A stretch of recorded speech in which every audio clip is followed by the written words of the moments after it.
Bueno, segunda parte. Acá ya presurizamos. Le soldé la válvula para poder presurizar. Fijarme que no tenga pérdida, porque como estaba el caño cortado, entonces no sabía. Ahí lo dejamos con 100.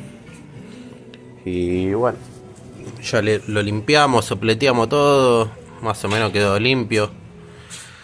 Así que vamos a dejarlo unos minutos.